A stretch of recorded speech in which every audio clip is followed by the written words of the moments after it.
后来继续来看高雄鼓山区这个路口，民众讲车红灯是看到雾煞煞，因为短短一段路都有5个车红灯，阁有一个轻铁路的灯号。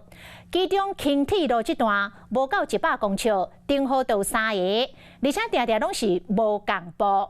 有时阵，这个轻电车也未来，竟是红灯先倒，但是直行的阁是青灯。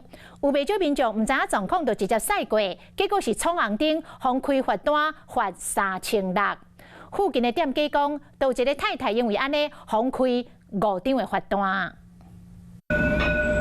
当，轻电车驶过来，车嘛一台一台停落来，只是当才起步个要动点，轻电车驶走，竟是灯变青灯，不过头前个变红灯。来看这直行这条路超500公尺，车红灯都6处，其中轻电车这一段无到100公尺，都有3座车红灯。我们看到在这个路口呢有一个红绿灯，但是呢几步路不到呢，看到的是头上也有红绿灯，接下来呢还有轻轨的号志灯，而且这段路呢短大概只有20公尺。而且这灯号抢在波东坡，和民众拢看到雾煞煞。有时候那个轻轨，那个过了的时候，这边就会被挡到。所以也不知道要停红灯还是绿灯，对不对？哎，对。有时候好像就会看不到。就好像会不小心误闯。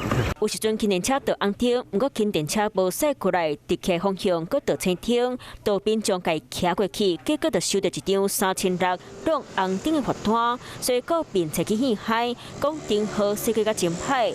路边的店家嘛讲，较受民众拢扫无涨。一罚就是3600，有了欧巴桑讲15张单。这个路段就伫咧高雄鼓山区鼓山2路和北斗街口，对民众骂车红灯收乱的情形，交通局讲，因为这个路段有轻电车优先通行号志，所以影响到关号志人数。因为轻轨会有优先号志，所以会造成部分时间它会有不一致。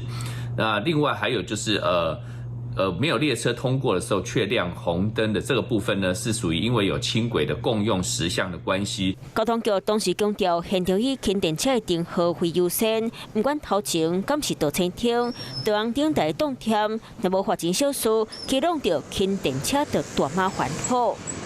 Hello， 我是蒋欣梅，想要抢先掌握最及时的新闻资讯吗？赶快订阅、按赞、开启小铃铛，锁定华视新闻 YouTube 频道。